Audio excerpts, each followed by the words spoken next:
Welcome, students. Hope you all are fine, happy, and healthy. Now, we are going to start a new topic in our today's class, that is the fruit. We have studied the different parts of the flower in our last class, and we come to know each and every functions of the parts of that flower. Obviously, the part, mainly the female part of the flower, convert into fruits and seeds. Which part of the female part of the flower is convert into fruit and seed, or which part of the carpel convert into fruit? If generally we say it is the ovary which convert into fruit.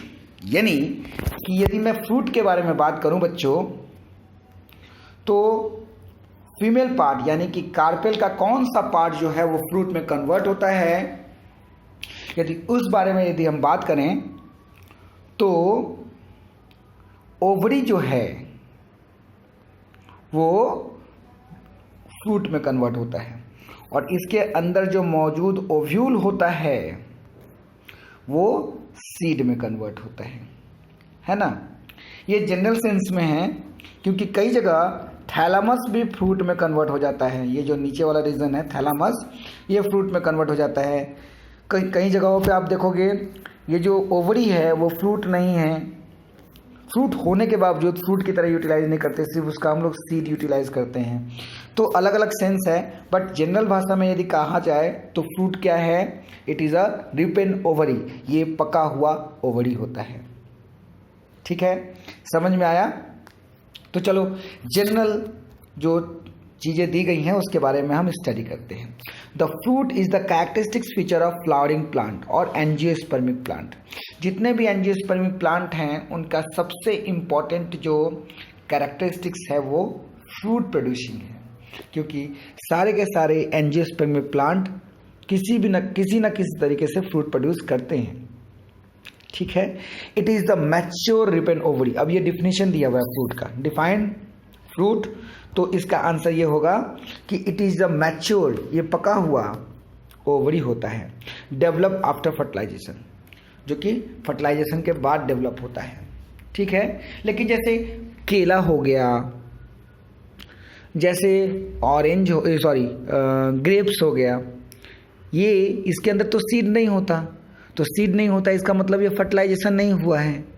यानी कि without fertilisation भी कुछ फल जो हैं वो fruits बन जाते हैं, उनका जो फीमेल पार्ट है दैट इज ओवरी वो फ्रूट में कन्वर्ट हो जाता है। ऐसे फ्रूट को हम लोग पार्थेनोकार्पिक फ्रूट बोलते हैं। सो डिफाइन पार्थेनोकार्पिक फ्रूट, यहाँ पे क्वेश्चन लिखेंगे।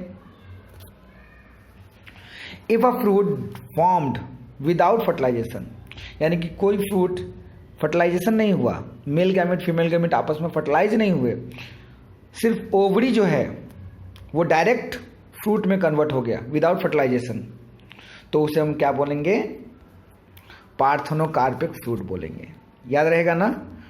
और इसको पार्थेनोजेनेसिस, अच्छा पार्थेनोकार्पी अलग चीज़ है और एक और टर्म है पार्थेनोजेनेसिस। पार्थेनोजेनेसिस कंफ्यूज मत होइएगा।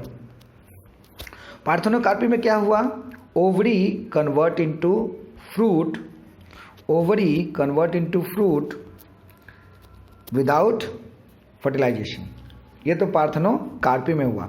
But in case of parthenogenesis, ovary और ovule directly take part in reproduction without fertilisation. Reproduction without fertilisation यानी कि विदाउट फर्टिलाइजेशन, बिना फर्टिलाइजेशन के ओवरी जो है, ओवरी या ओव्यूल कुछ भी, बिना फर्टिलाइजेशन के ओवरी या ओव्यूल यानी कि फीमेल पार्ट जो है वो रिप्रोडक्शन में मदद करे तो उसे हम क्या कहेंगे, पार्थेनोजेनेसिस। तो पार्थेनोकार्पी और पार्थेनोजेनेसिस में अंतर समझ में आया? पार्थेनोकार्पी में फ्रूट बना है विदाउट फर्टिलाइजेशन, पार्थेनोजेनेसिस में विदाउट फर्टिलाइजेशन ओवरी जो है या ओव्यूल जो है वो सीड बन जाता है और रिप्रोडक्शन में मदद करता है। समझ में आ गया होगा? तो ये डिफरेंस बिटवीन लिख देंगे, difference between parthenocarpy and difference between parthenocarpy and parthenogenesis, ठीक है, ये नोट कर लेंगे। Next, state the different parts और describe the structure of a typical fruit. Describe the structure of typical fruit. Fruit का structure देना है। तो यदि फ्रूट का स्ट्रक्चर दें तो सबसे पहले हम आपको दिखाना चाहेंगे एक डायग्राम। जरा इसको देखिए और जरा इसको देखिए। ये है नारियल, ये नारियल, ये तो नारियल का सीड है ना, ये नारियल है। बाहर का जो हस्की पार्ट होता है जिसको हम लोग फाड़ के चीर के निकाल देते हैं वो नारियल का फल होता है, लेकिन हम क्या खाते हैं, नारियल का सीड खाते हैं, याद रहेगा ना। तो यहाँ देखेंगे आम वाले केस में आम का जो सबसे बाहरी छिलका जिसको बोलते हैं हम लोग एपिकार्प, ये छिलका है। बीच का पार्ट जो है मेसोकार्प जो हम लोग खाते हैं, और अंदर का जो सीड है, सीड का जो आउटर कवरिंग है इसको बोलते हैं हम लोग इंडोकार्प।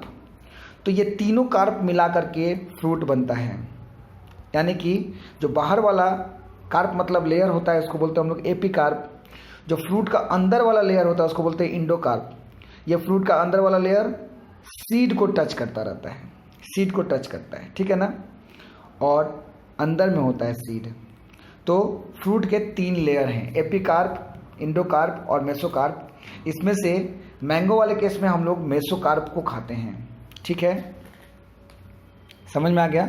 एपिकार्प भी हम लोग फेंक देते हैं और इंडोकार्प भी हम लोग फेंक देते हैं। बट इन केस ऑफ नारियल और you can say coconut, the husky part, the outer husky part, the outer layer of the husky part is the epicarp, जिसको निकाल देते हैं। The middle layer is totally fibrous and we remove it. बीच का जो layer होता है वो भी रिमूव कर देते हैं। And after that this layer is called endocarp. You can see the hard stony layer around the coconut. Coconut के बाहर की तरफ जो हार्ड लेयर होता है स्टोन की जैसे, इसको हम लोग क्या कहते हैं, इंडोकार्प। और उसके अंदर होता है कोकोनट जिसको हम लोग कहते हैं सीड, और हम लोग कोकोनट का सीड खाते हैं। दोनों ही केस में जो ये दोनों जो फ्रूट हैं इसको हम लोग बोलते हैं ड्रूप। क्या कहते हैं, ड्रूप, यानी कि स्टोन के जैसा फ्रूट। सॉरी, चलो अब इसको एक्सप्लेन करते हैं। Generally the fruit consist of wall और पेरिकार्प एंड सीड। पेरिकार्प मतलब होता है, कार्प जो हैं वो पैरेलली अरेंज्ड हैं, पेरिकार्प, और इसमें अलग अलग वॉल होता है। तो जो फर्स्ट वॉल होता है उसको एपिकार्प, जो सेकंड वॉल होता है उसको मेसोकार्प, और जो थर्ड वॉल होता है उसको हम लोग इंडोकार्प बोलते हैं, है ना। इन तीनों वॉल को मिलाकर के क्या बन गया, pericarp. So fruit consist of wall, wall का बना होता है, that is called pericarp. And after all there is a seed, और उसके बाद आपको सीड मिलेगा। So seed is not a part of fruit, it is the ripen ovule. Seed जो है वो फ्रूट का पार्ट नहीं है, वो ओव्यूल का पार्ट है, ठीक है। So the pericarp may be dry और फ्लेशी। ये पेरिकार्प फ्लेशी भी हो सकता है एज इन मैंगो, और ड्राई हो सकता है एज इन वॉलनट। सुपारी जानते हो ना, सुपारी, वॉलनट, पान की जो सुपारी होते हैं, वो सूखा भी हो सकता है और फ्लेशी भी हो सकता है, ठीक है ना। व्हेन पेरिकार्प इज थिक, जब पेरिकार्प मोटा होता है, and fleshy, it is differentiate into 3 parts, तब आप इसको इजीली डिफ्रेंशिएट कर सकते हो एज इन एपिकार्प, मेसोकार्प और इंडोकार्प, ठीक है ना।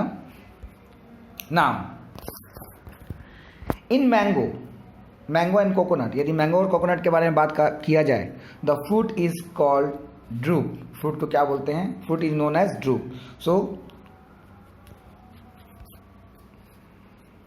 ड्रूप, इसको डिफाइन करेंगे, डेफिनेशन इसका निकालेंगे, नेट से निकल जाएगा, ठीक है ना।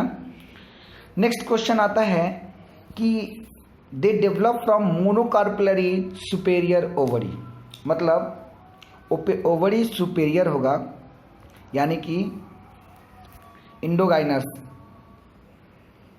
गाइनोसियम ऊपर की तरफ है और बाकी पार्ट जो है नीचे हैं, इसको बोलते हैं हम लोग सुपेरियर ओवरी। तो सुपेरियर ओवरी से और उसके अंदर एक ही कार्पेल है, मोनोकार्पल। तो ओवरी कैसा है भाई, इसका नेचर कैसा है, मोनोकार्पलरी सुपेरियर ओवरी है। कैसा है, यदि मोनोकार्पलरी सुपेरियर ओवरी से कोई फ्रूट बनता है तो उसके अंदर कितना सीड देखने को मिलेगा, वन सीडेड।